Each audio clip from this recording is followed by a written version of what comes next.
দেশের রাজনীতির এক দীর্ঘ অধ্যায়ের পরিসমাপ্তি ঘটেছে। শোকগাথায় ঢেকে গেছে বাংলাদেশ। বিএনপি চেয়ারপারসন এবং সাবেক প্রধানমন্ত্রীর মৃত্যুর খবরে স্তব্ধ দেশ। প্রিয় নেতাকে হারিয়ে বাকরুদ্ধ বিএনপি নেতাকর্মীরা। গভীর শূন্যতা নেমে এসেছে তাদের হৃদয়। অনেকে ভেঙে পড়ছেন সীমাহীন কান্নায়। মানুষের সবচাইতে মধ্যমণি ছিলেন। শোকে কাতর বাংলাদেশ। রাজধানী থেকে প্রত্যন্ত গ্রাম সবখানেই একই দৃশ্য, একই দীর্ঘশ্বাস।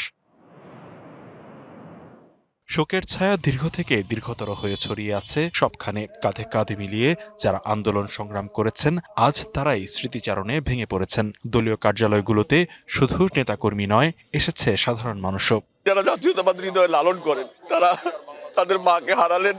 বিএনপি চেয়ারপারসনের মৃত্যুতে শোকের ছায়া চট্টগ্রাম মহানগর বিএনপিতে। দলীয় কার্যালয়ে কোরআন খতম, দোয়া মাহফিলের আয়োজন করা হয়েছে। দূরদর্শী নেত্রী, ভিশনারি লিডার, যিনি মনে প্রাণে খাঁটি একজন বাংলাদেশী, এই ধরনের নেত্রীকে আমরা হারিয়েছি।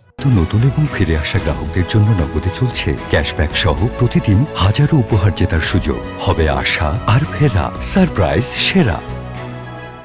শোকাহত খুলনার বিএনপি নেতাকর্মী সহ সর্বস্তরের মানুষ। সকাল থেকে দলীয় কার্যালয়ে চলছে কোরআন তেলাওয়াত। নেতাকর্মীরা কালো ব্যাজ ধারণ করছেন। বলছেন, বেগম খালেদা জিয়ার মৃত্যু দেশের জন্য এক অপূরণীয় ক্ষতি।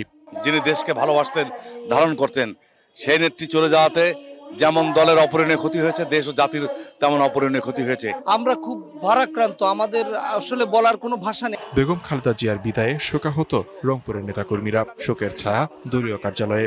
উনি আমাদেরকে অনেক কিছু শিখিয়েছেন। উনি বাংলাদেশকে এমন ভাবে ভালোবেসেছেন যে বাংলাদেশের সকল মানুষ দলমত নির্বিশেষে এখন ওনাকে ভালোবাসে। একই দৃশ্য বরিশালে। দলের প্রধানের মৃত্যুর খবরে নগরীর বিভিন্ন এলাকার কার্যালয় ও গুরুত্বপূর্ণ মোড়ে নেতাকর্মীরা জড়ো হন। এ সময় তৈরি হয় এক শোকাবহ পরিবেশ। তার এই শূন্যতা আসলে অপূরণীয়। শুধু বরিশাল নয়, সারা বাংলাদেশেও এই শূন্যতা পূরণ করার নয়। আমার মায়ের মৃত্যুতে যেমন আমরা ভেঙে পড়ি, সমস্ত নেতাকর্মীরাই কিন্তু মানসিকভাবে ভেঙে পড়েছেন। শোকে কাতর রাজশাহীর বিএনপি নেতাকর্মীরা বলছেন, এই মৃত্যুতে দেশের অপূরণীয় ক্ষতি হয়ে গেছে। একটি শূন্যতায় আমরা আবার পরিণত হলাম। তিনি সারা বিশ্বের গণতান্ত্রিক আমিন, জনতার জন্য একটি দৃষ্টান্ত।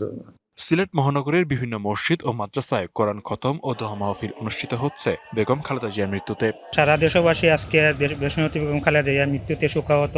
আল্লাহ রাব্বুল আলামিন যেন ওনাকে জান্নাতুল ফেরদাউস নসিব করেন। অসংখ্য নেতাকর্মী অনেকেই যে যার মতো যাবে, আমরা ট্রেন যুগেও আমরা ঢাকায় যাব ইনশাল্লাহ। ময়মনসিংহ সহ সারা দেশেই নেতাকর্মী সহ সাধারণ মানুষ শোকে মাতম করছেন। তারা বলছেন, এই মৃত্যু শুধু একটি রাজনৈতিক দলের শোক নয়, জাতির ইতিহাসে আরেকটি বেদনার অধ্যায়। লিখনকান্তি ভৌমিক, ডিবিসি নিউজ ডেস্ক।